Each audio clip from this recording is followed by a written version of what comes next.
बात कर रहे थे बच्चों अपन इसमें गाउस लॉ की बात कर रहे थे अपन, ठीक है। गाउस लॉ पढ़ चुके थे अपन, ठीक है। उसका डेरिवेशन, उसका फॉर्मूला, अब अपन पढ़ने जा रहे हैं एप्लीकेशन ऑफ गाउस लॉ, ठीक है भाई। ये तो सबको मालूम है कि गाउस लॉ जो होता है इसका यूज जो होता है वो होता है फाइंड टू इलेक्ट्रिक फील्ड। लेकिन इलेक्ट्रिक फील्ड किसकी वजह से? यूनिफॉर्मली डिस्ट्रीब्यूटेड चार्ज या फिर नॉन यूनिफॉर्मली डिस्ट्रीब्यूटेड चार्ज। यानी कि अगर आपका चार्ज का डिस्ट्रीब्यूशन कंटिन्यूस है, कंटिन्यूस में चाहे वो यूनिफॉर्म हो चाहे वो नॉन यूनिफॉर्म हो, ठीक है ना। अगर चार्ज का डिस्ट्रीब्यूशन कैसा हो बच्चों? कंटिन्यूस हो, ठीक है। कंटिन्यूस में चाहे वो यूनिफॉर्म हो चाहे वो नॉन यूनिफॉर्म हो, तो तब अगर आपको इलेक्ट्रिक फील्ड फाइंड करना है तो जो अपन काम में लेंगे वो गाउस लॉ काम में लेंगे। और अगर मान लो चार्ज का डिस्ट्रीब्यूशन डिस्क्रीट टाइप का है और इसमें अगर मान लो आपको इलेक्ट्रिक फील्ड फाइंड करना है तो कूलॉम का लॉ लेंगे। अगर चार्ज आपके पास में, ठीक है, दो इंपॉर्टेंट पॉइंट, अगर चार्ज पॉइंट चार्ज है, क्या चार्ज है बच्चों? पॉइंट चार्ज है, और पी पॉइंट पर आपको इलेक्ट्रिक फील्ड फाइंड करना है तो कूलॉम लॉ बेस्ट है। Coulomb law is applicable only for point charge. अगर मान लो चार्ज का डिस्ट्रीब्यूशन यूनिफॉर्म है, यूनिफॉर्मली चार्ज डिस्ट्रीब्यूटेड है या नॉन यूनिफॉर्मली है, यानी कि फाइनली अगर आपका चार्ज कंटिन्यूस डिस्ट्रीब्यूशन है, अगर आपका चार्ज कंटिन्यूस डिस्ट्रीब्यूशन है तो अपन इलेक्ट्रिक फील्ड फाइंड करने के लिए क्या काम में लेंगे? अपन गाउस लॉ लेंगे। तो पहले तो ये देखो कि भाई चार्ज जो होता है, चार्ज का डिस्ट्रीब्यूशन कितने टाइप का होता है? तो चार्ज डिस्ट्रीब्यूशन जो होते हैं वो अपने पास में दो टाइप का होता है। एक होता है डिस्क्रीट, डिस्क्रीट का मतलब एक चार्ज यहाँ रख दिया, एक यहाँ रख दिया, यहाँ रख दिया, बीच में इनकी स्पेस है, ठीक है ना। एक चार्ज को आप यहाँ रख दो, एक चार्ज को आप यहाँ रख दो और एक चार्ज को आप यहाँ रख दो, ठीक है ना। इसको बोलते हैं डिस्क्रीट डिस्ट्रीब्यूशन चार्ज। ये मैंने पढ़ा था सुपरपोजिशन ऑफ फोर्स, ठीक है ना। जो प्रिंसिपल ऑफ सुपरपोजिशन है उसमें पढ़ा था, प्रिंसिपल ऑफ सुपरपोजिशन में फोर्स का, principle of superposition electric field में, ठीक है ना। इस टाइप का अपन चार्ज पढ़ चुके थे। अपने जो काम में आएगा वो अभी ये है। तो ये आपके पास में होता है दूसरे टाइप का, ठीक है। तो ये आपके पास में दूसरे टाइप का हो जाएगा। तो दूसरा टाइप जो है अपने पास में, तो दूसरा टाइप में continuous distribution of charge, continuous distribution of charge. तो कंटिन्यूस डिस्ट्रीब्यूशन का मतलब इसमें भाई एक तो होगा, देखो अपने पास में यूनिफॉर्म, ठीक है ना। यूनिफॉर्म का मतलब जो है चार्ज के बीच में जो गैप है वो सेम रहना चाहिए, यानी कि चार्ज जैसा डिस्ट्रीब्यूशन होना चाहिए अपने पास में यूनिफॉर्मली। दूसरा बच्चों कौन सा अपने पास में? नॉन यूनिफॉर्मली, ठीक है। अब इसमें एक आता है अपने पास में लाइन चार्ज डिस्ट्रीब्यूशन। तो लाइन का मतलब क्या है भाई? Charge upon length. जैसे इनका नाम है वैसी इनकी डेफिनेशन है, जैसा इनका नाम है वैसी इनकी डेफिनेशन है। तो लाइन चार्ज डिस्ट्रीब्यूशन में आपके पास में क्या हो जाएगा? Charge upon length. क्या हो जाएगा? चार्ज अपॉन लेंथ, ठीक है ना। तो लाइन चार्ज डिस्ट्रीब्यूशन अपन कहां पर काम में लेंगे?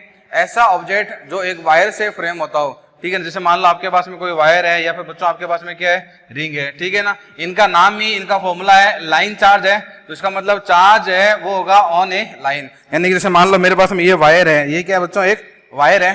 तो अगर इस वायर के ऊपर चार्ज है तो वो कौन सा होगा? Line charge distribution. इस वायर की मैंने मान लो ये रिंग बना दी तो कौन सा हो गया? Line charge distribution. अगर इसी वायर से मान लो मैं स्क्वायर बना दूं या रेक्टेंगल बना दूं तो वो सारा किस में आएगा? अपने पास में लाइन चार्ज डिस्ट्रीब्यूशन में। अब दूसरे टाइप का हो जाएगा, नाम से देख लो, सरफेस चार्ज डिस्ट्रीब्यूशन। यानी कि अगर मान लो आपके पास में चार्ज जो है एक सरफेस पर डिस्ट्रीब्यूटेड है, ठीक है। किस पर डिस्ट्रीब्यूटेड है? एक सरफेस पर डिस्ट्रीब्यूटेड है। जैसे मान लो भाई ये मोबाइल है मेरे पास में, ठीक है। अब इस मोबाइल पर अगर मान लो चार्ज डिस्ट्रीब्यूटेड है, मान लो ये प्लेट है, इस प्लेट पर अगर मान लो चार्ज डिस्ट्रीब्यूटेड है तो ये चार्ज कौन सा हो जाएगा बच्चों? ये चार्ज आपके पास में हो जाएगा ये वाला चार्ज हो जाएगा आपके पास में सरफेस चार्ज डिस्ट्रीब्यूशन, ठीक है। उसके बाद में देखो वॉल्यूम। वॉल्यूम का मतलब चार्ज कहाँ डिस्ट्रीब्यूटेड हो? वॉल्यूम में। अगर पूरे वॉल्यूम में चार्ज डिस्ट्रीब्यूटेड है तो चार्ज डेंसिटी कौन सी काम में लेंगे अपन? Volume charge density. तो ध्यान में रखना तीन तरह की चार्ज डेंसिटी है। अगर मान लो आपके पास में ऑब्जेक्ट, बच्चों ध्यान में रखना, अगर आपके पास में ऑब्जेक्ट कोई वायर है या कोई रिंग है तो वो उसके लेंथ पर डिस्ट्रीब्यूटेड रहेगा तो अपन काम में लेंगे इसको लाइन चार्ज डिस्ट्रीब्यूटेड को। इसका फॉर्मूला क्या बन जाएगा आपके पास में? लैम्डा का, लैम्डा को चार्ज अपॉन लेंथ। अगर मान लो आपने चार्ज इसको मान लो इसको आपने क्यू चार्ज दिया है एल लेंथ पर, तो ये हो जाएगा क्यू बाई एल। और ये कैसे ऑब्जेक्ट है? सारे 1D ऑब्जेक्ट है। कैसे ऑब्जेक्ट है बच्चों? ये 1D ऑब्जेक्ट है। सरफेस में देखो नाम से पता चल रहा है सरफेस चार्ज डिस्ट्रीब्यूशन, यानी कि अगर सारा का सारा चार्ज अगर मान लो सरफेस पर फैला हुआ है, कहाँ फैला हुआ है? सरफेस पर फैला हुआ है, तो इसको क्या बोलूंगा मैं? सरफेस चार्ज डिस्ट्रीब्यूशन, ठीक है। इसमें सरफेस चार्ज डिस्ट्रीब्यूशन को मैं किससे दिखाऊंगा बच्चों? सिग्मा से दिखाऊंगा। ध्यान रखना सिग्मा से फॉर्मूला वही है, चार्ज अपॉन एरिया। इसमें लेंथ थी तो चार्ज अपॉन लेंथ, और थर्ड हो जाएगा आपके पास में डेंसिटी वाला। तो अगर आपके पास में मान लो चार्ज जो है पूरे वॉल्यूम में फैला हुआ है, किसमें फैला हुआ है? पूरे वॉल्यूम में फैला हुआ है। जैसे भाई ये स्फीयर है, ये कौन सा स्फीयर लिया मैंने? नॉन कंडक्टिंग इंसुलेटर है, तो इंसुलेटर में सारा चार्ज वॉल्यूम में रहता है।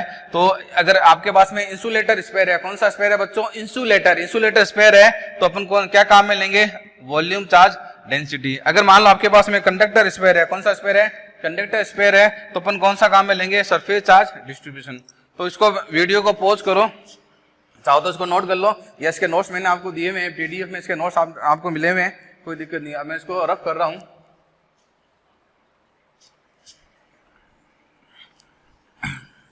तो अब एक तो ये देखो कि भाई आप किसी भी कंडक्टर को जब चार्ज दोगे ना, तो वो चार्ज क्या होता है? कंडक्टर में स्प्रेड होता है वॉल सरफेस पर। इसके बारे में अपन पहले भी बात कर चुके हैं, डीपीपी के अंदर अपन बात कर चुके हैं इसके डीपीपी में। अगर मान लो मेरे पास में कोई कंडक्टर है, ठीक है, कंडक्टर है, तो नोट के फॉर्मेट में लिख लो आप। मान लो मेरे पास में कोई कंडक्टर है, मान लो ये है कंडक्टर मेरे पास में, कंडक्टर मेरे पास में है, सॉलिड स्पेयर है ये। और कैसा है ये सॉलिड स्पेयर? कंडक्टर है बच्चों, कैसा है? कंडक्टर है। और बच्चों मैंने इसको चार्ज दिया ये positive positive positive positive positive positive positive positive positive uniformly distributed है। ये चार्ज बच्चों कैसा होगा? अनस्टेबल होगा। कैसा होगा? अनस्टेबल होगा। अनस्टेबल क्यों होगा? क्योंकि इनकी पोटेंशियल एनर्जी भी क्या है? मैक्सिमम है। क्योंकि चार्ज बहुत ज़्यादा पास में, देखो पॉजिटिव पॉजिटिव रिपल्सन होगा, यहाँ रिपल्सन होगा, यहाँ रिपल्सन होगा। तो ये क्या होगा? जो भी आपके पास में चार्ज है, wall charge space on surface पर फैल जाएगा। सारा का सारा जो चार्ज है बच्चों, सारा का सारा चार्ज कहाँ आ जाएगा? अपने पास में सरफेस पर आ जाएगा। ठीक है, यहाँ आ जाएगा सारा का सारा चार्ज, सारा का सारा चार्ज जो है वो यहाँ फैल जाएगा। ये आपके पास में हो गया। तो इसमें जरूर ध्यान में रखना, अगर मान लो आपके पास में कोई भी कंडक्टर है, चाहे वो कैसा ही हो, चाहे होलो हो, चाहे कुछ भी हो, अगर मान लो होलो है, अगर मैं कहता हूँ मान लो आपके पास में ये होलो, ठीक है, कंडक्टर स्पेयर है, कैसा है? होलो कंडक्टर स्पेयर है, तो इसमें भी बच्चों चार्ज कहाँ पर आएगा? आउटर सरफेस पर आएगा। कहाँ पर आएगा बच्चों? आउटर सरफेस पर आएगा। तो उसके लिए चार्ज डेंसिटी कौन सी काम में लेंगे अपन? Sigma charge upon area. तो एक बात तो ये ध्यान में रखना, आप किसी भी कंडक्टर को कोई भी चार्ज दोगे ना, तो ये सारा चार्ज फैल के कहाँ चला जाएगा? ये स्पीड पे चला जाएगा। ये ऐसा क्यों होता है? Due to free electron. भाई इसके पास में बहुत सारे फ्री इलेक्ट्रॉन होते हैं, वो जो भी फ्री इलेक्ट्रॉन है, फ्री इलेक्ट्रॉन यहाँ आ जाएंगे, पॉजिटिव चार्ज कहाँ चला जाएगा? यहाँ चला जाएगा। ये किसके अंदर होता है? कंडक्टर के अंदर। लेकिन इंसुलेटर में ऐसा नहीं होता है। इंसुलेटर में ध्यान रखना कैसा होता है, अगर मैं बात करूँ इंसुलेटर की, यानी कि नॉन कंडक्टर की, नॉन कंडक्टिंग स्पेयर, मान लो ये आपके पास में कोई सॉलिड नॉन कंडक्टिंग स्पेयर है, ठीक है, सॉलिड है, और आपने इसको यहाँ चार्ज दिया positive positive positive positive positive positive positive positive positive positive. तो ये ध्यान रखना, ये वाला चार्ज जो है ये do not spread on wall surface. ऐसा क्यों नहीं होगा? क्योंकि इसमें बच्चों कैसा ये नॉन कंडक्टिंग है। नॉन कंडक्टिंग का मतलब क्या होता है? इंसुलेटर, चाहे इंसुलेटर कह दो या फिर ये कह दो डाई इलेक्ट्रिक, एक नाम और होता है इसका बच्चों, डाई इलेक्ट्रिक है। ये कैसा है? डाई इलेक्ट्रिक है। तो इसमें फ्री इलेक्ट्रॉन बच्चों जो है, फ्री इलेक्ट्रॉन लगभग कितने हैं? 0 है। फ्री इलेक्ट्रॉन कितने हैं बच्चों? इसमें 0 है। तो फ्री इलेक्ट्रॉन की कमी की वजह से, फ्री इलेक्ट्रॉन की कमी की वजह से आप जी पॉजिटिव चार्ज जहाँ दोगे ना वो वहीं रहेगा। तो ये एक इम्पोर्टेंट नोट लिख लेना, ठीक है। इसके बाद में अगर मान लो आपके पास में कोई भी कंडक्टर है, कोई भी चालक है, कोई कंडक्टर है, चालक है, अगर आप उसको पॉजिटिव चार्ज दोगे तो फ्री इलेक्ट्रॉन की वजह से वो सारा चार्ज क्या हो जाएगा? यूनिफॉर्मली डिस्ट्रीब्यूटेड हो जाएगा। कहाँ डिस्ट्रीब्यूट हो जाएगा? यूनिफॉर्मली सरफेस पर। अब इसकी पोटेंशियल एनर्जी ध्यान रखना क्या है? यूनिफॉर्म है। और बच्चों ये चार्ज कैसा है? अब ये स्टेबल चार्ज बन चुका है। कैसा चार्ज बन गया है? ये स्टेबल, ठीक है। कंडक्टर कोई भी हो, आपके पास में कोई भी कंडक्टर हो, किसी भी कंडक्टर को, किसी भी चालक को जब आप चार्ज दोगे तो वो चार्ज हमेशा कहाँ आएगा? आउटर सरफेस पर। नॉन कंडक्टिंग जो स्पेयर होता है, ठीक है, उसमें चार्ज आप जहाँ दोगे ना चार्ज वहीं देगा, क्योंकि फ्री इलेक्ट्रॉन होते ही नहीं है। मान लो मैंने पॉजिटिव चार्ज यहाँ दिया, पॉजिटिव का मतलब मैंने मान लो यहाँ से इलेक्ट्रॉन निकाल लिए, पॉजिटिव चार्ज मैंने यहाँ दिया तो वह यहाँ ही रहेगा, ठीक है। उसी तरह मान लो आपके पास में एक ये आपके पास में मान लो कोई क्यूब है, ठीक है, कैसा है? ये इंसुलेटर है। कैसा है बच्चों? ये इंसुलेटर है। ये तो ये मान लो आपके पास में इंसुलेटर है, मैंने इसको यहाँ पॉजिटिव चार्ज दिया, तो पॉजिटिव चार्ज क्या करेगा, यही रहेगा। अगर ये कंडक्टर होता तो पॉजिटिव चार्ज कहाँ आता, आउटर सरफेस पर आता। तो आप डायग्राम देख के बता भी सकते हैं। अगर मान लो आपको कोई ऐसा डायग्राम दिया हुआ है, अगर उसमें पॉजिटिव चार्ज सरफेस पर है, इसका मतलब वो कैसा है, कंडक्टर है। वो कैसा है, वो कंडक्टर है। हो सकता है वो होलो इंसुलेटर भी हो, ठीक है ना, लेकिन कंडक्टर में हमेशा ध्यान रखना, कंडक्टर में हमेशा चार्ज किधर आएगा, ऊपर आएगा। नॉन कंडक्टर, इंसुलेटर, डाइलेक्ट्रिक में कहाँ आएगा, पूरे वॉल्यूम में आएगा। तो इसके लिए आप कौन सी चार्ज डेंसिटी काम में लोगे, वॉल्यूम वाली, यानी कि Q अपॉन वॉल्यूम, क्योंकि चार्ज पूरे वॉल्यूम में है। तो चार्ज डेंसिटी कौन सी काम में लेंगे, रो लेंगे। इसके लिए कौन सी काम में लेंगे बच्चों, सिग्मा वाली, ठीक है। लिखा है क्या मैंने कहीं पर, यहाँ पर सिग्मा वाली काम में लेंगे, ये वाली है। इसके लिए सिग्मा वाली काम में लेंगे, इसके लिए भी सिग्मा वाली, चार्ज अपॉन एरिया। तो ये एक पॉइंट नोट कर लो, ये न्यूमेरिक में काम में लेंगे। उसके बाद अपन बात करते हैं एप्लीकेशन की।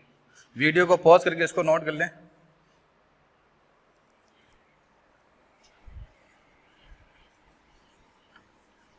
अब मैं बात करता हूं बच्चों इसमें एप्लीकेशन ऑफ गाउस लॉ की। वन बाय वन बात करते हैं एप्लीकेशन ऑफ गाउस लॉ।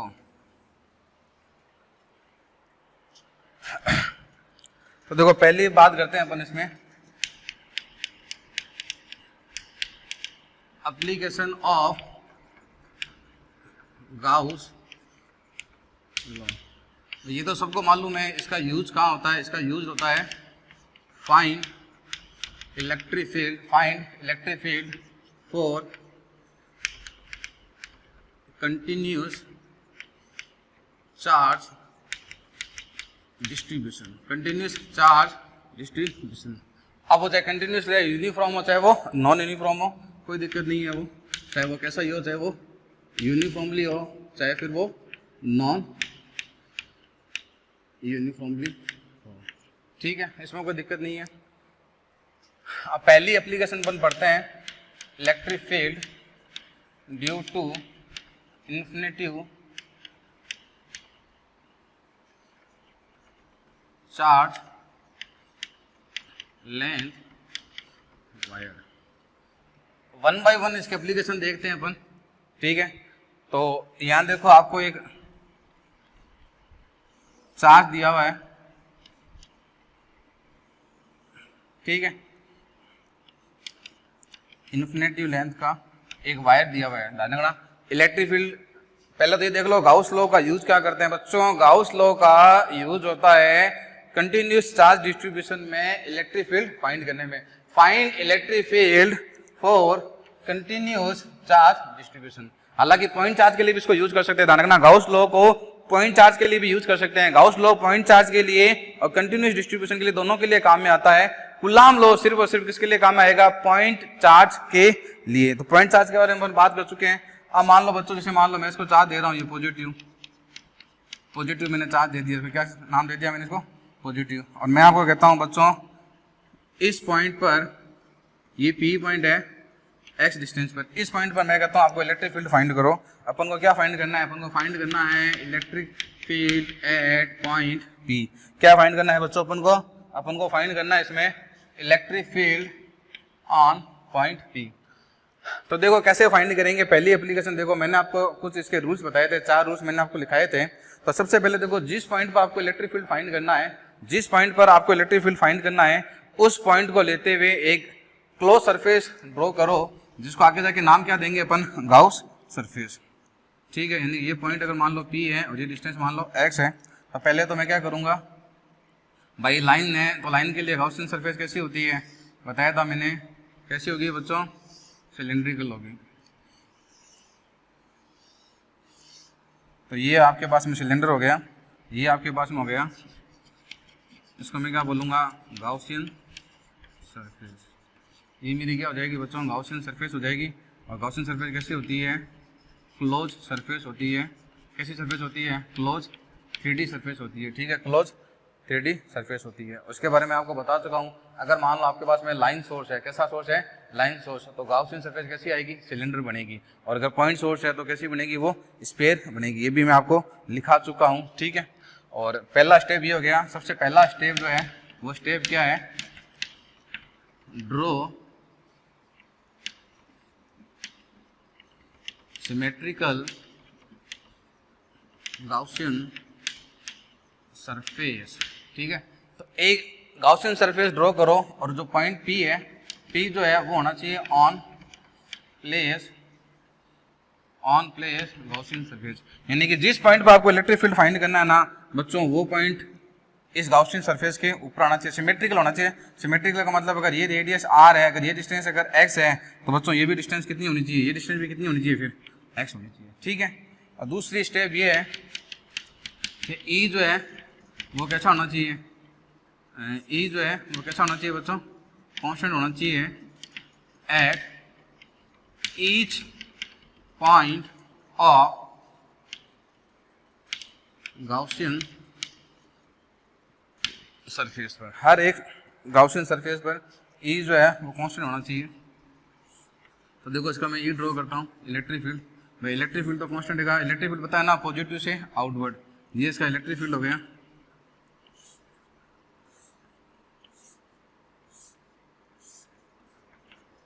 ये इलेक्ट्रिक फील्ड है, ये इलेक्ट्रिक फील्ड आप पहले चाहे तो पहले ड्रॉ कर सकते हो आप, कोई दिक्कत नहीं है इसमें। ये इलेक्ट्रिक फील्ड है, यूनिफॉर्म इलेक्ट्रिक फील्ड है, ध्यान रखना। ये इलेक्ट्रिक फील्ड जो है बच्चों कैसा इलेक्ट्रिक फील्ड है, ये जो है ये यूनिफॉर्म है। अब आप पूछोगे भाई हमें कैसे पता चला कि यूनिफॉर्म है, क्योंकि चार्ज का जो डिस्ट्रीब्यूशन है वो कैसा है, यूनिफॉर्म है, ठीक है ना। ड्यू मैंने लिखा है electric field due to infinitive charge length wire, और इसमें ध्यान रखना चार्ज का जो डिस्ट्रीब्यूशन जो है ये कैसा है, यूनिफॉर्म है, ध्यान रखना। ये आपके पास में यूनिफॉर्म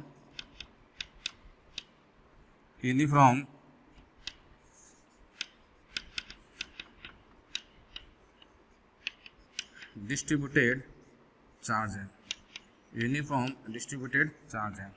तो सबसे पहले आप क्या काम करोगे भाई, सबसे पहले देखो आपको एक वायर दिया हुआ था, इस वायर से, ठीक है ना, इस वायर से ध्यान से देखना, इस वायर से, ठीक है, x डिस्टेंस पर ये पॉइंट आपको दिया हुआ था P, ठीक है ना। तो मैंने क्या करा, सबसे पहले नंबर 1 स्टेप क्या है, आप एक गाउसियन सरफेस ड्रॉ करो। गाउसियन सरफेस कैसी होगी, क्लोज सरफेस होगी। अगर आपके पास से मान लो आपका ऑब्जेक्ट अगर एक वायर है तो गाउसियन सरफेस बच्चों क्या बनेगी, सिलेंड्रिकल बनेगी। एक पॉइंट चार्ज है तो कैसा बनेगा, स्फीयर बनेगा। तो ये पहली स्टेप होगी। स्टेप नंबर 2 क्या करोगे, गाउसियन सरफेस ऐसे लो कि पॉइंट P तो एक तो इसके ऊपर हो और इलेक्ट्रिक फील्ड क्या हो, यूनिफॉर्म हो। तो इलेक्ट्रिक फील्ड देख लो यूनिफॉर्म है, आप कहीं पर भी देख लो, ठीक है ना। E जो है सब जगह सिमिलर है, अगर आप एरिया E जो है यहाँ पर देख लो, यहाँ पर E देखो, यहाँ पर E देखो, ये देखो यूनिफॉर्म है। अब मैं अप्लाई करता हूँ उसमें गाउस लॉ। तो एक देखो, एक तो सरफेस ये बन रही है, एक नंबर सरफेस ये बन गई, एक सरफेस बच्चों आपके पास में ये बन रही है और एक सरफेस आपके पास में ये बन रही है। लाइनिंग इसलिए खींची है, क्लोज सरफेस है ना। तो अपन कैसे अप्लाई करते हैं, याद है अप्लाई करने का तरीका भाई, E सिलेंडर बोल दो या इसको ऐसे बोल दो, एक ही बात है कि E नहीं, फाई सिलेंडर या phi Gaussian surface E dot A Q inside upon F epsilon naught, ठीक है, F साइलेंट नॉट, ठीक है। अब मैं क्या करूंगा, देखो भाई एक नंबर सरफेस का φ1 निकालूंगा इस फॉर्मूले से, 2 का निकालूंगा और मैं 3 का निकालूंगा और इसको मैं किसके इक्वल कर दूंगा, Q inside upon F silent E। तो मैं यहाँ 1 by 1 निकालता हूँ। देखो फाई का फॉर्मूला सबको पता है क्या होता है, क्लोज सरफेस के लिए E डॉट E। अगर डॉट प्रोडक्ट को हटाऊंगा तो बच्चों यहाँ पर क्या आएगा, कॉस थीटा आएगा, क्योंकि E अपने पास में बच्चों क्या है, इलेक्ट्रिक फील्ड यूनिफॉर्म है, E कांस्टेंट है, तो बच्चों कांस्टेंट तो मेरा बाहर आ जाएगा, कांस्टेंट बाहर आ जाएगा और फिर बचेगा क्या, डी ए कॉस, या चाहो तो उसको ही रहने दो, 1 by 1 अप्लाई करते हैं। देखो फाई वन वाली सरफेस देखो कौन सी सरफेस है, ये सर्कुलर सरफेस है। तो आप चाहो तो उसको यहाँ पर ये भी ले सकते हो, ये जो सरफेस है ये कौन सी सरफेस है, सर्कुलर सरफेस है। और सर्कुलर सरफेस के लिए देखो इलेक्ट्रिक फील्ड बच्चों ऐसे है, इलेक्ट्रिक फील्ड ऐसे, एरिया ये हो गया एरिया, इन दोनों के बीच एंगल कितना बना, ये 90, एंगल कितना बना 90। तो इसमें कोई डाउट नहीं है, कितना हो जाएगा, 0 हो जाएगा भाई। cos 90 कितना होता है, 0 होता है। तो एक नंबर के लिए अगर 0 होगा तो इसमें कोई डाउट नहीं है, 3 नंबर के लिए भी कितना होगा, 0। ये देखो इलेक्ट्रिक फील्ड ऐसे है बच्चों, एरिया ऐसे है, एरिया पता है ना, मैंने कहा था एरिया वेक्टर 2D ऑब्जेक्ट में आउटवर्ड या इनवर्ड होता है और 3D ऑब्जेक्ट में ऑलवेज परपेंडिकुलर आउटवर्ड। तो यहाँ देखो बच्चों ये एंगल कितना है, 90, तो यहाँ पर भी 90 है, इसका मतलब फाई 2 जो है वो भी कितना होगा, 0 होगा, क्योंकि इलेक्ट्रिक फील्ड वेक्टर एरिया के क्या है बच्चों, परपेंडिकुलर है। तो इसके लिए देखो फाई 0 हो गया, इसके लिए फाई 0 हो गया, तो ये टर्म 0, ये टर्म 0, बचा क्या, फाई 2। तो सॉरी ये फाई 3 है, फाई 2 बचा ना। तो फाई 2 देखो कौन सी सरफेस है आपके पास में, कर्व्ड सरफेस है। कैसी सरफेस है, कर्व सरफेस है। तो इलेक्ट्रिक फील्ड, ये वाला फॉर्मूला काम में लूँगा भाई, इलेक्ट्रिक फील्ड कांस्टेंट है, मैंने बाहर ले लिया। ये वाला साइन मैंने क्यों लगाया है, ये वाला साइन, क्योंकि ये किसके लिए अपन करते हैं, ये क्लोज सरफेस के लिए होती है। जो गॉसियन सरफेस जो है वो क्लोज है, तो ये क्लोज सरफेस के लिए तो इलेक्ट्रिक फील्ड कांस्टेंट है। आप कहीं पर भी देख लो, आप ये वाली सरफेस लेने जा रहे हैं, 2 नंबर ये है। अगर मैं यहाँ पर देखो एरिया लेता हूँ, तो यहाँ पर देखो एरिया और ये के बीच में एंगल देखो कितना है, 0। कहीं पर भी ले लो, स्मॉल इंटरसेप्ट ले लो। अगर मैं यहाँ पर मान लो स्मॉल इंटरसेप्ट लेता हूँ DA, ठीक है, तो और यहाँ पर देखो इलेक्ट्रिक फील्ड ऐसा है भाई, एरिया प्लेन के परपेंडिकुलर आउटवर्ड, तो ये देखो ये एरिया, ये यहाँ पर देखो थीटा कितना है, 0। कहीं पर भी ले लो, ये पूरी सिलेंडर की कर्व सरफेस जो है ये 2 नंबर है। अगर मैं बच्चों यहाँ लेता हूँ तो देखो ये इलेक्ट्रिक फील्ड और ये स्मॉल एरिया लिया मैंने DA, तो यहाँ पर भी देखो बच्चों थीटा कितना है बच्चों, थीटा कितना है बच्चों, 0 है। थीटा कितना है, 0 है। तो यहाँ पर एरिया हो जाएगा DA, ये हो जाएगा cos 0, ये बन जाएगा A। और अब छोटे छोटे एरिया अगर मैं जोड़ूंगा इसके, ध्यान देखो, ये DA, ये DA, ये DA, ये DA, ये DA, तो क्या बनेगा बच्चों भाई, इसका एरिया बन जाएगा। अब इसका एरिया बनाते हैं, तो इसका एरिया बनाने के लिए मान लो कि भाई ये जो सिलेंडर है, इस सिलेंडर की लेंथ तो मैं ले लेता हूँ कितनी, L ले लेता हूँ। कितनी ले लेता हूँ, L। और ये जो रेडियस है ये कितनी ले लेता हूँ मैं, R। रेडियस कितनी ले लेता हूँ, R। तो बताओ कर्व सरफेस जो होती है उसका एरिया कितना हो जाएगा, 2 पाई R L। कितना हो जाएगा, 2 पाई R L। ठीक है, कोई दिक्कत नहीं है ना इसमें, कोई दिक्कत हो तो बोलो, ऑनलाइन में बोलोगे कैसे बच्चों है। ये इलेक्ट्रिक फील्ड हो गया, ठीक है ना। ये तो cos 0 है, cos 0 अपन कितना हो गया, DA मिलकर क्या बन गया, A। ये आपके पास में इलेक्ट्रिक फील्ड हो गया, A क्या हो गया, EA। तो ये हो जाएगा ये हो जाएगा 2 पाई R L। तो ये समझ गए ना बच्चों मैंने कैसे लिया, 2 पाई R L। 2 पाई R L एरिया है किसका, करो सरफेस का। ठीक है भाई, 3 सरफेस बनी आपके पास में। देखो ये सर्कुलर सरफेस, इसका कितना हुआ, 0 हुआ। एरिया E के क्या है, परपेंडिकुलर। ये करो सरफेस, ठीक है, सॉरी ये सर्कुलर सरफेस, इसके लिए भी कितना हुआ, 0। एरिया और E एक दूसरे के परपेंडिकुलर है, यहाँ पर भी 90, यहाँ पर भी 90, कितना हो गया, 0। अब सरफेस बची कौन सी, ये सिलेंडर में कौन सी सरफेस बची है, करो सरफेस बची। करो में अगर रेडियस R है और इसकी लेंथ अगर L है, ठीक है, इसकी लेंथ कितनी है बच्चों, L है, तो मैंने इसका एरिया लिख दिया 2 पाई R L। अब दिक्कत आएगी अपने पास में Q इनसाइड की, तो मैं यहाँ लिख दूँ ये 0 ये 0, तो ये हो गया इलेक्ट्रिक फील्ड, ये हो जाएगा 2 पाई R L, ये हो जाएगा Q inside upon F not. अब मैं यहाँ लिख देता हूँ ये कि भाई आप Q इनसाइड कौन सा, ये होता है इनसाइड गॉसियन सरफेस, यानी कि जो गॉसियन सरफेस के अंदर आता है। क्योंकि चार्ज तो देखो बहुत सारा चार्ज है इसके पास में, चार्ज तो देखो यहाँ पर भी पॉजिटिव है और यहाँ पर भी देखो ये चार्ज यूनिफॉर्मली है। तो अपन को ये वाला चार्ज लेना है जो इसके अंदर आ रहा है, ये वाला चार्ज लेना है अपन को। कौन सा चार्ज लेना है बच्चों, जो गॉसियन सरफेस के अंदर आता है। Q इनसाइड, ध्यान रखना, Q इनसाइड कौन सा चार्ज लोगे, जो गॉसियन सरफेस के अंदर आता है। अब ये देखो वायर जो है ये कौन सा ऑब्जेक्ट होता है, 1D होता है, तो इसके लिए मैं काम में लूंगा लैम्डा। लैम्डा का फॉर्मूला आपको पता है क्या होता है, लैम्डा का फॉर्मूला होता है charge upon length, charge upon length. तो ठीक है, तो यहाँ से लैम्डा हो गया। लैम्डा कौन क्या है, लैम्डा का मतलब क्या हो गया, लैम्डा हो गया आपके पास में लीनियर चार्ज डेंसिटी। क्या हो गया बच्चों, लीनियर चार्ज डेंसिटी। तो यहाँ से देखो चार्ज अपने पास में Q इनसाइड फाइंड करना है, तो Q इनसाइड अपने पास में कितना हो जाएगा, लैम्डा। लेंथ कितनी ली है सिलेंडर की मैंने, L। तो इसका मतलब भाई Q इनसाइड की जगह मैं क्या लिख दूंगा, lambda L upon epsilon naught. ठीक है, इसको मैं लिख देता हूँ भाई, ठीक है। अब इसको यहीं लिख दूंगा, जगह कम है इसलिए मैं यहीं लिख रहा हूँ, ठीक है, लैम्डा L। समझ में आ गया, Q इनसाइड की जगह मैंने क्या लिख दिया, लैम्डा L। ये देखो L से L क्या हो जाएगा बच्चों, कैंसिल हो जाएगा। फाइनल जो आंसर आएगा अपने पास में, फाइनल जो आंसर आएगा बच्चों ये हो जाएगा लैम्डा और ये हो जाएगा 2 पाई R एज साइलेंट नोट। ये अपने पास में फाइनल आंसर हो जाएगा।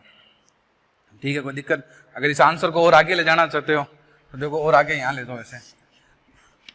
भाई ये कितना है, ये आंसर सही है बच्चों, ये आंसर सही है। अगर इसको और आगे मॉडिफाई करना है, के लेना है ना, तो देखो ये लैम्डा हो गया, ऊपर 2 की मल्टीप्लाई, नीचे 2, 2 4 ये, और ये हो गया r। भाई ऊपर नीचे 2 की मल्टीप्लाई कर दिया तो ये देखो क्या हो जाएगा, 2 2 ऊपर 2 नीचे भी 2, तो ये हो जाएगा 4 पाई एप्सिलॉन। याद करो 1/4 पाई एप्सिलॉन नॉट क्या होता है, k होता है। तो ये हो जाएगा 2 लैम्डा k अपॉन r। ये भी सही है, जहाँ k क्या होता है, कांस्टेंट। याद है क्या, k होता है कांस्टेंट, कुलाम लॉ वाला। k का मतलब हो गया 1/4 पाई एप्सिलॉन नॉट। तो ये इसकी पहली एप्लीकेशन हो गई, जब electric field due to length wire. बढ़िया एप्लीकेशन है, इसको नोट करो। ठीक है, आराम से समझना। ठीक है, कैसे मैंने फाइंड करा है इसको लिखो। फिर दूसरी एप्लीकेशन की बात करते हैं, इसकी एप्लीकेशन पढ़ेंगे अपन। बहुत इंपॉर्टेंट टॉपिक है, बहुत इंपॉर्टेंट टॉपिक है, तो इसको केयरफुली लिखो। फिर दूसरी एप्लीकेशन की बात करते हैं अपन।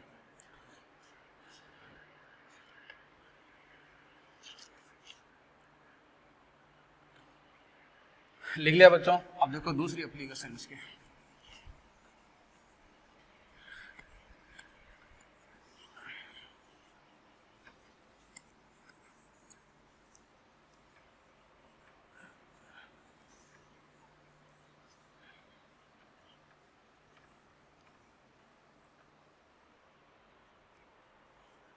बात करते हैं बच्चों इसके दूसरे सेकंड एप्लीकेशन की।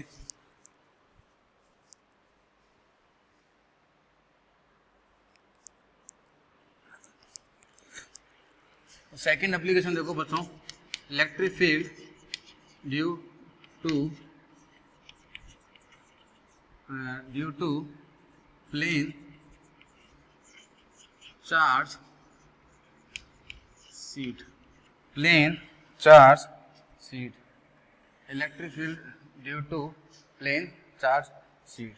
ध्यान से देखो, तो ये मैंने प्लेन चार्ज शीट ले ली है। ठीक है, और ये दानगना ये इन्फिनिटी है, ये लार्ज है दानगना, प्लेन लार्ज। ठीक है, लार्ज है दानगना, लार्ज प्लेन शीट है, ये लार्ज प्लेन शीट है। और यहाँ पर चार्ज मैंने दे दिया इसको पॉजिटिव। कैसा ऑब्जेक्ट होता है बेटा, प्लेन शीट 2D ऑब्जेक्ट है। कैसा ऑब्जेक्ट है बच्चों, ये 2D है। ये दानगना प्लेन शीट ऑब्जेक्ट की अगर मैं बात करूँ ना, शीट है दानगना, ये जो प्लेन शीट है आपके पास है बच्चों, ये प्लेन शीट जो है ये कैसा है, 2D। तो इसमें मैं क्या काम में लूँगा, सिग्मा काम में लूँगा। सिग्मा क्या होता है, Q अपॉन एरिया। यानी कि इसमें मैं क्या काम में लूँगा, surface area, surface charge density. क्या काम में लूँगा मैं इसमें बच्चों, सरफेस चार्ज डेंसिटी। ठीक है, और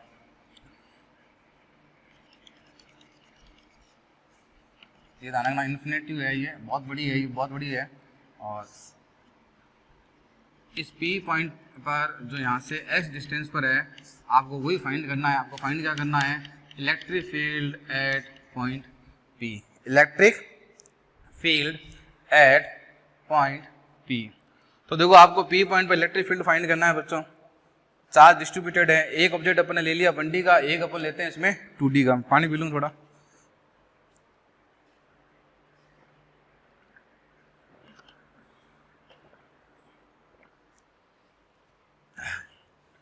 वही रूल्स एंड रेगुलेशन। सबसे पहला काम क्या करेंगे भाई, P पॉइंट को लो। P पॉइंट को लेते हुए एक गॉसियन सरफेस बनाओ। अब गॉसियन सरफेस में जो बनेगी, इसमें भी सिलेंडर बनेगी। ठीक है ना, ये प्रैक्टिस हो जाएगी आपको कि भाई कैसे क्या बनेगी। ठीक है, तो मैंने गॉसियन सरफेस बना दी।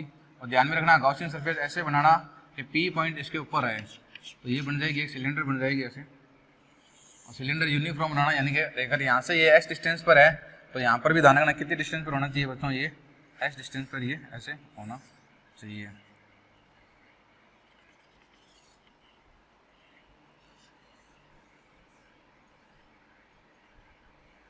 ठीक है,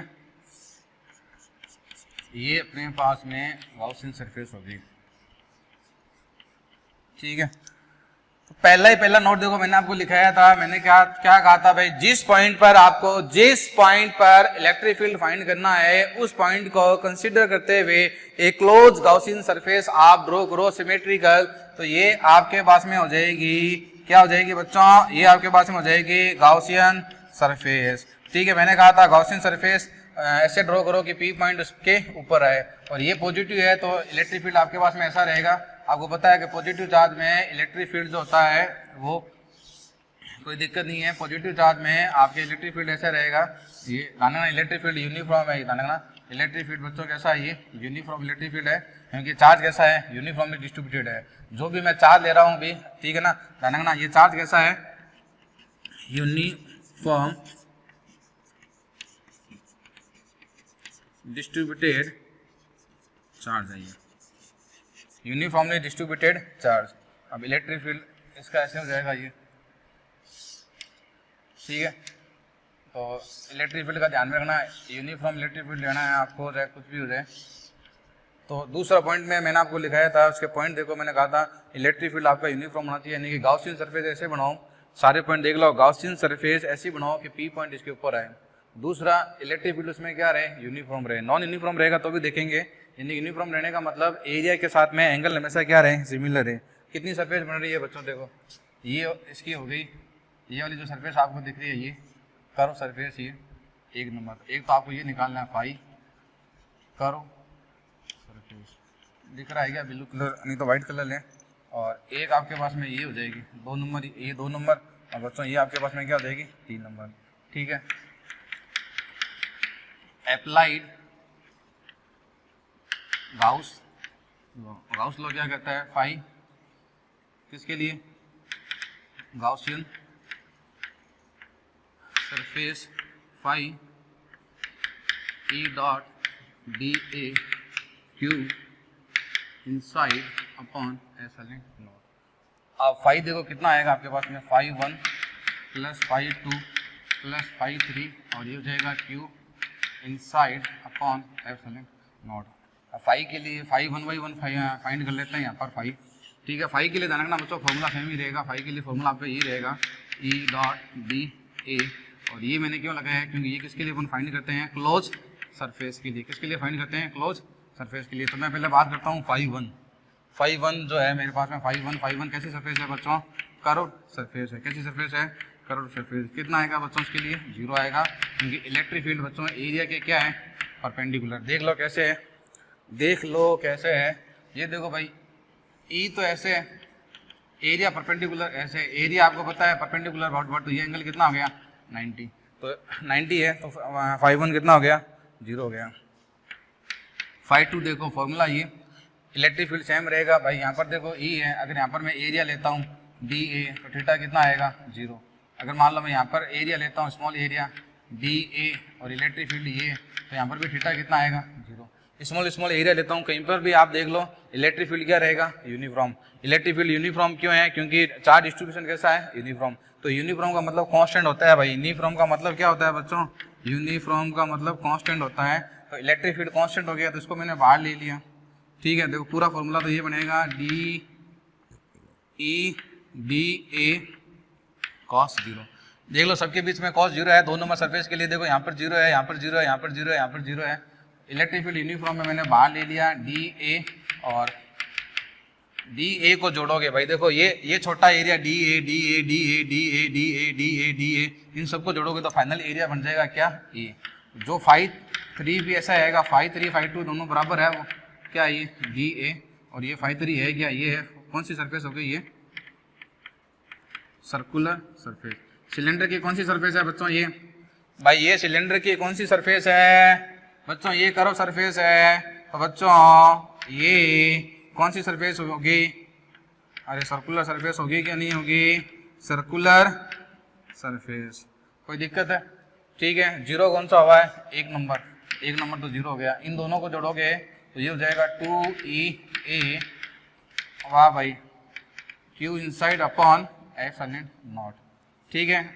एप्सिलॉन नॉट फाइंड करो, Q इनसाइड कौन सा, गॉसियन सरफेस के अंदर। अब इसको देखो ध्यान से फाइंड करना, इसको थोड़ा फील करो, ये देखो, इसको थोड़ा सा ध्यान से देखना, गलत मत कर देना। क्यों, देखो ये आपके पास में शीट देखो ऐसे है, ये शीट ऐसे है, ये positive positive positive positive uniformly charge है, positive positive positive positive positive positive. और इसमें से जब आप एक सिलेंडर कट करोगे, इसमें से मान लो जब आप एक सिलेंडर यूँ कट करोगे, तो सिलेंडर इसमें से जब आप कट करोगे तो ये सिलेंडर का इसमें ये वाला चार्ज आएगा, ये तो डॉटेड है भाई। आपके पास में एक पन्ना है, उस पन्ने में से आप एक सिलेंडर ड्रॉ कर रहे हो, तो ये इसका कौन सा पार्ट होगा, सर्कुलर होगा। एक प्लेन शीट है, प्लेन शीट का मतलब मान लो आपके पास में एक पेज है, और इसे एक पेज में से जब सिलेंडर कट करोगे तो ये तो इमेजिनरी गाउसियन सरफेस कैसी होती है, इमेजिनरी होती है। तो क्यू इनसाइड कौन सा आएगा, जो ये वाला है, ये इसके अंदर जो चार्ज होगा ये कौन सा चार्ज होगा बच्चों, क्यू इनसाइड। भाई एक पेज है, एक पेज में से जब आप सिलेंडर फाइंड करोगे, जैसे मान लो ये शीट है कोई, ये आपके पास में ये प्लेन शीट है, इसमें पॉजिटिव पॉजिटिव दिया हुआ है, और इसमें से जब मैं एक फाइंड करूंगा, स्मॉल सिलेंडर फाइंड करूंगा मैं, जैसे मान लो मैंने स्मॉल सिलेंडर फाइंड करा, तो जो पोर्शन जो मेरा कट होगा, ठीक है ना, ये कैसा होगा, स्क्वायर होगा। यानी कि ये प्लेन शीट है, देखो ये है प्लेन शीट आपके पास में, और सिलेंडर मैंने ऐसे बनाए हैं, ठीक है। यानी कि मान लो ये चौक है, ये चौक कैसा होती है बच्चों, अरे चौक सिलेंडर ही होती है कि नहीं होती, ये चौक सिलेंडर है, ये प्लेन शीट है, तो ये ऐसा है सिलेंडर ये। अब इस सिलेंडर को जब आप कट करोगे तो ये पोर्शन कैसा आएगा, सर्कुलर आएगा। तो क्यू इनसाइड क्या बनेगा बच्चों, क्यू इनसाइड देखो, क्यू इनसाइड कैसे बनेगा, क्यू निकालना है सिग्मा इनटू एरिया, समझ गए। अब देखो बच्चों इसका एरिया कितना है, इसका एरिया, अरे बच्चों बताओ इसका एरिया ए लिया है, इसका एरिया कितना है ए, तो इसमें कोई डाउट है क्या कि इसका एरिया भी कितना होगा ए, पूरा सिलेंडर है, ये एरिया ए, ये भी ए, ये भी ए, तो क्यू इनसाइड क्या बन जाएगा, देखो ये तो कंफर्म है, प्लेन शीट 2D है, तो चार्ज डेंसिटी लूंगा, सरफेस चार्ज डेंसिटी क्या बन जाएगा, चार्ज अपॉन एरिया, तो क्यू इनसाइड बन जाएगा सिग्मा इनटू ए। अब इसको जब आप सॉल्व करोगे 2E A, और ये हो जाएगा सिग्मा ए, तो ए से ए कैंसिल हो गया, तो इलेक्ट्रिक फील्ड जो आएगा वो आ जाएगा सिग्मा अपॉन ये एप्सिलॉन नॉट, ये आपके पास में आ जाएगा electric field at point P। ये आपका फाइनल आंसर हो गया, इंपॉर्टेंट है, ये फाइनल आंसर हो गया बच्चों आपका, ठीक है। वीडियो को पॉज करो, उसको मैं मिटा देता हूँ। अब इसमें ये देखो आप कि ये 2D ऑब्जेक्ट अपन ने लिया, कौन सा ऑब्जेक्ट लिया बच्चों, 2D ऑब्जेक्ट लिया, और आपने एक अच्छी बात ये देखी इसमें कि अगर मान लो आपके पास में कोई यूनिफॉर्मली डिस्ट्रीब्यूटेड कोई प्लेन शीट है आपके पास में, कौन सी शीट है, यूनिफॉर्मली डिस्ट्रीब्यूटेड शीट है आपके पास में, तो इस पॉइंट पर x डिस्टेंस पर जो पॉइंट P है, इस पर जो इलेक्ट्रिक फील्ड आपके पास में आता है वो आता है सिग्मा अपॉन 2 एप्सिलॉन नॉट आता है। और ये देखो कि ये जो P पॉइंट पर इलेक्ट्रिक फील्ड है बच्चों, ये x पर डिपेंड नहीं करता है, वो x पर डिपेंड वो नहीं करता है।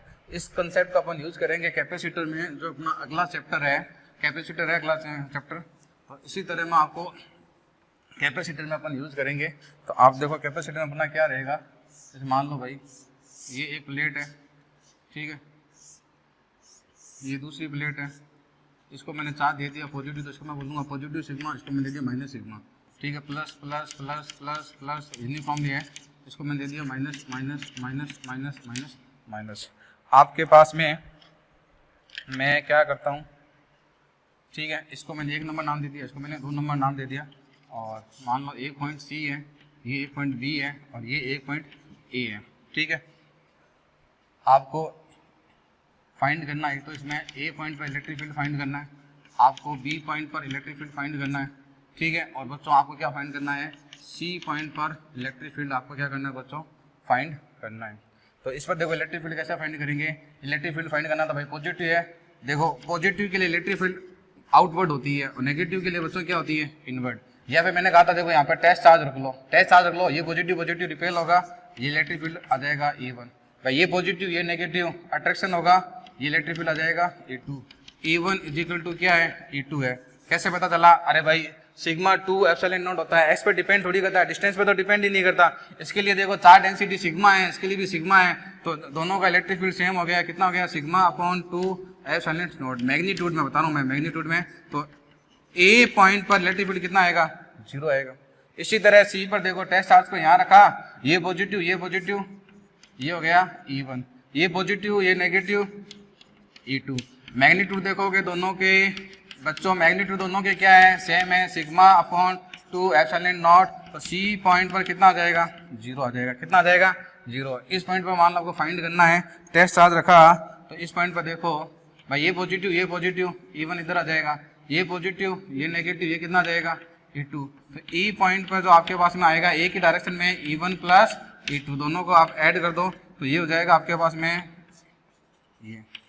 इसका अपन यूज करेंगे, तो देखो बच्चों इसको मैं फाइंड करेंगे यूज इन कैपेसिटर। तो A पॉइंट पर इलेक्ट्रिक फील्ड 0 आया है, B पॉइंट पर आपके इलेक्ट्रिक फील्ड जो है वो 0 आया है, A पर 0, C पर 0, B पर कितना आया है, ये है। तो इस कंसेप्ट का अपन यूज कहाँ करेंगे बच्चों, कैपेसिटर में करेंगे। तो इसको ये ध्यान में रखना। अब इसका लास्ट क्वेश्चन देखो, आज का लास्ट क्वेश्चन, थर्ड क्वेश्चन है इसका, ठीक है।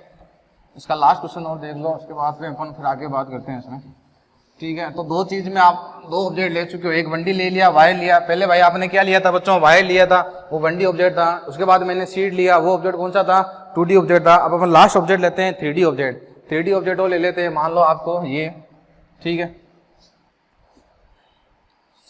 ये आपको एक मान लो कोई क्यूबॉइड दिया हुआ है, ठीक है। Find electric field at point P, और क्या दिया बच्चों आपको, कोई क्यूबॉइड दिया है जो कैसा है,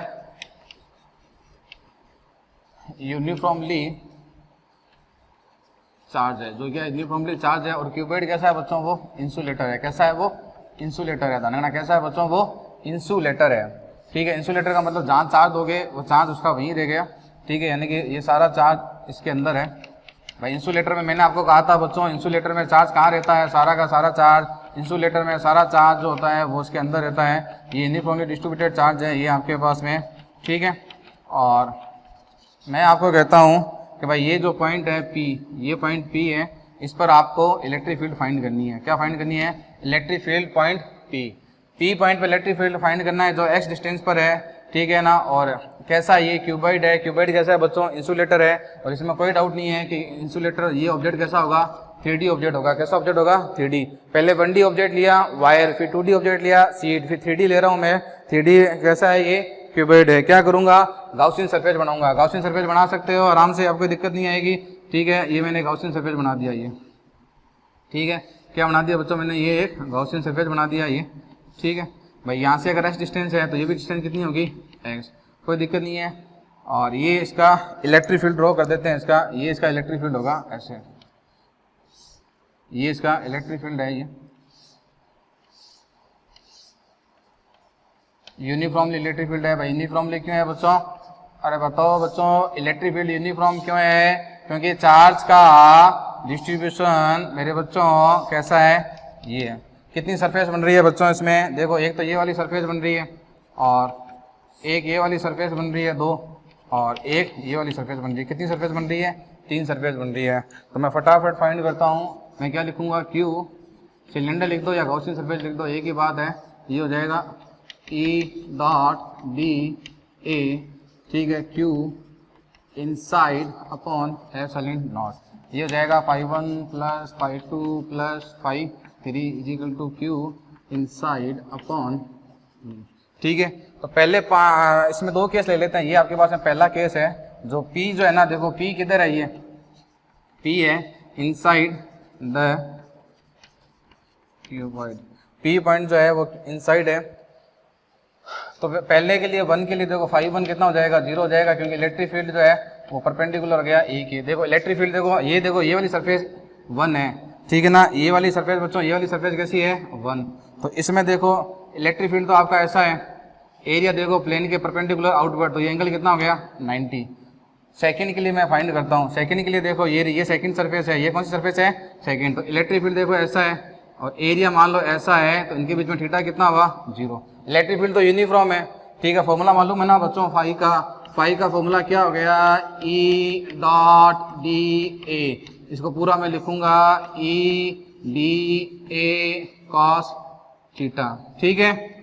तो इस फॉर्मूले को देखो, E यूनिफॉर्म है, E कैसा है बच्चों, यहाँ पर यूनिफॉर्म है। यूनिफॉर्म बोले तो कैसा, कांस्टेंट। तो E तो मेरा बाहर आ जाएगा, एरिया हो गया डी ए, ये कितना हो जाएगा, कॉस जीरो, तो क्या बन जाएगा ये डी ए का मतलब देखो ये छोटा एरिया डी ए, छोटे छोटे एरिया को जोड़ूंगा तो एरिया क्या बन जाएगा मेरे पास में, बड़ा बन जाएगा।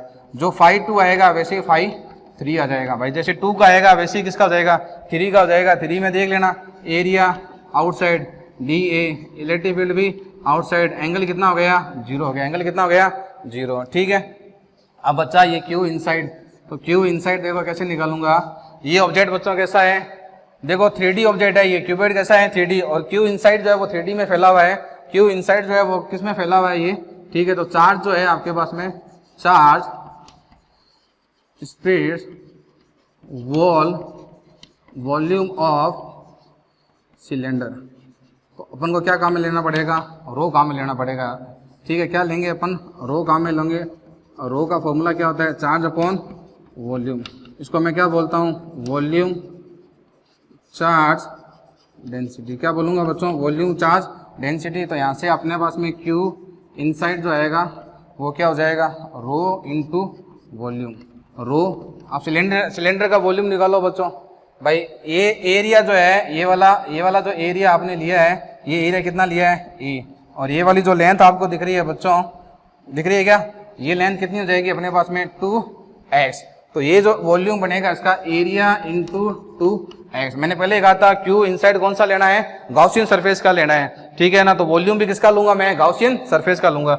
ये है क्यू इनसाइड। क्यू इनसाइड का मतलब, क्यू इनसाइड वो जो सिलेंडर के अंदर है, क्यू इनसाइड का मतलब जो सिलेंडर के अंदर है। ध्यान, क्यू इनसाइड कौन सा लेते हैं, क्यू इनसाइड मतलब जो गाउसियन सरफेस के अंदर होता है, और ये अपने पास में गाउसियन सरफेस है। ये कौन सी सरफेस है बच्चों, अपने पास में गाउसियन सरफेस है। कैसी गाउसियन सरफेस बनी है बच्चों, ये सिलेंडर बनी है। कैसे बनी है, सिलेंडर बनी है ये।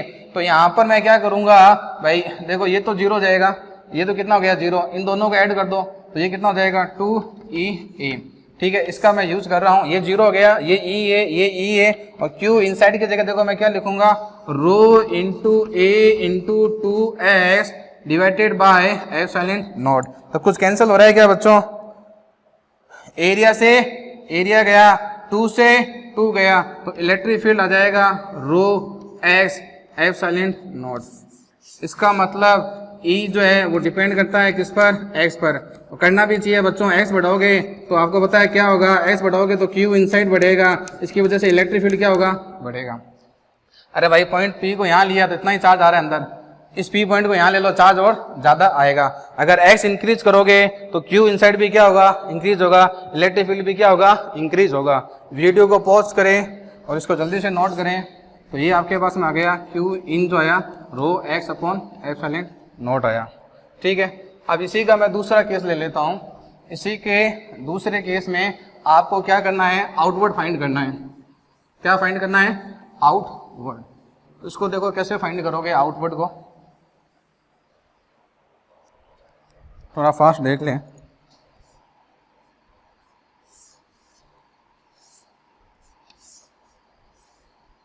मैं कहता हूँ सॉरी पॉइंट यहाँ है P, तो ये बच्चों P जो है ये आउटसाइड हुआ कि नहीं हुआ, आउटसाइड हो गया। कितनी डिस्टेंस पर है ये, x डिस्टेंस पर। और ये चार्ज कैसा हो गया बच्चों, पॉजिटिव चार्ज। ये positive positive positive positive positive, uniformly charge है, डिस्ट्रीब्यूटेड है। तो वही कहानी करनी है आपको कि आप चाहो तो P पॉइंट यहाँ ले लो, ज़्यादा दूर मत लो, है आउटसाइड ये। तो ये आपके पास में P पॉइंट हो गया। तो क्या ड्रॉ करोगे, सिलेंडर ड्रॉ करना पड़ेगा। ठीक है, ये आपने लिया, ठीक है, ये आपने लिया, ये ठीक है। इलेक्ट्रिक फील्ड आपके पास ऐसे रहेगा, ये इलेक्ट्रिक फील्ड को मैं ड्रॉ कर देता हूँ।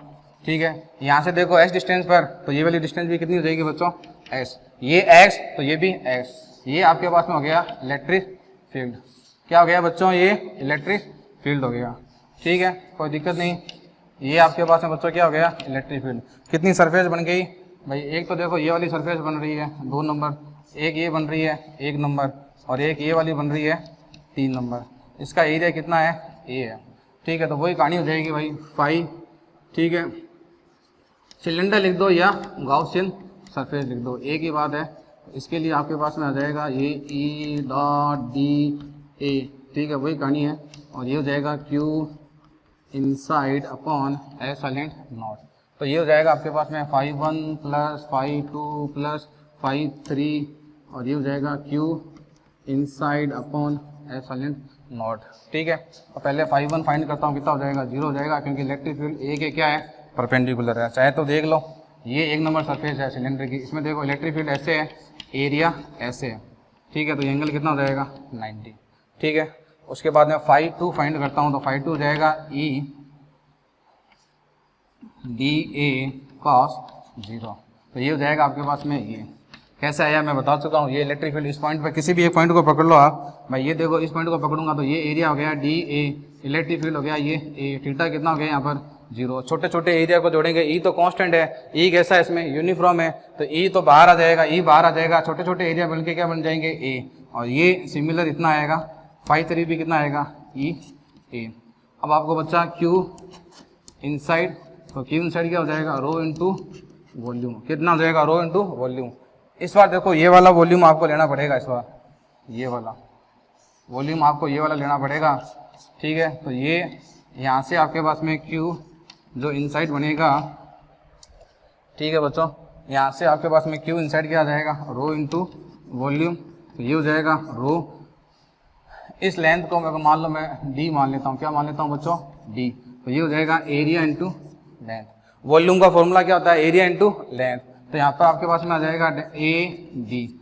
अब वैल्यू पुट कर दो, इसमें वैल्यू पुट करो, तो ये 0 हो गया, ये ई ए 2 ई ए, और ये हो जाएगा rho A D epsilon naught. Area से एरिया गया, और फाइनल जो फॉर्मूला आएगा आपके पास में इस बार ये आएगा रो डी ये किसके लिए आया आपके पास में, ये आया आउटसाइड में, यानी कि आउटसाइड में आप देखो आपका इलेक्ट्रिक फील्ड जो है वो एक्स पर डिपेंड नहीं करता है। यानी कि एक ग्राफ अगर मैं बनाऊँ छोटा सा अगर मैं ग्राफ बनाऊँ इसके लिए, तो भाई ये पॉजिटिव ये पॉजिटिव ये पॉजिटिव ये पॉजिटिव ये पॉजिटिव ये पॉजिटिव ये पॉजिटिव, ठीक है। तो इसका ग्राफ ऐसा रहेगा इलेक्ट्रिक फील्ड का, ठीक है। ये आपके पास में क्या हो गया बच्चों, इलेक्ट्रिक फील्ड, यानी कि इनसाइड तो इलेक्ट्रिक फील्ड एक्स के डायरेक्टली प्रोपोर्शनल होता है। ये किसका था, इनसाइड का था, यानी कि इनसाइड जो होता है इलेक्ट्रिक फील्ड एक्स के क्या होता है, डायरेक्टली प्रोपोर्शनल होता है। और आउटसाइड में देखो वो एक्स पर डिपेंड ही नहीं करता। ये आउटसाइड था पॉइंट पी, तो आउटसाइड वो क्या हो जाएगा, डिपेंड नहीं करता, तो बच्चों वो क्या हो जाएगा, कांस्टेंट हो जाएगा। तो ये 3D ऑब्जेक्ट हो गया। कौन सा ऑब्जेक्ट हो गया अपने पास में, 3D। तो 1D ऑब्जेक्ट लिया वायर का, 2D ऑब्जेक्ट लिया सीट का, और 3D ऑब्जेक्ट अपने ले लिया क्यूबॉइड का। और हर एक पॉइंट पर अपने क्या फाइंड करा, इलेक्ट्रिक फील्ड फाइंड करा। ये P पॉइंट पर इलेक्ट्रिक फील्ड है आउटसाइड, ठीक है ना, है ये दाने का P पॉइंट पर, यह कोई दिक्कत नहीं है, आउटसाइड है। ये भी P पॉइंट पर जो मैंने लिया था ये इनसाइड लिया था। और ये लेक्चर यहीं एंड करते हैं। नेक्स्ट इसकी एप्लीकेशन आएगी, 3 एप्लीकेशन हो गई, नेक्स्ट फिर इसकी आगे और एप्लीकेशन आएगी। थैंक यू बच्चों।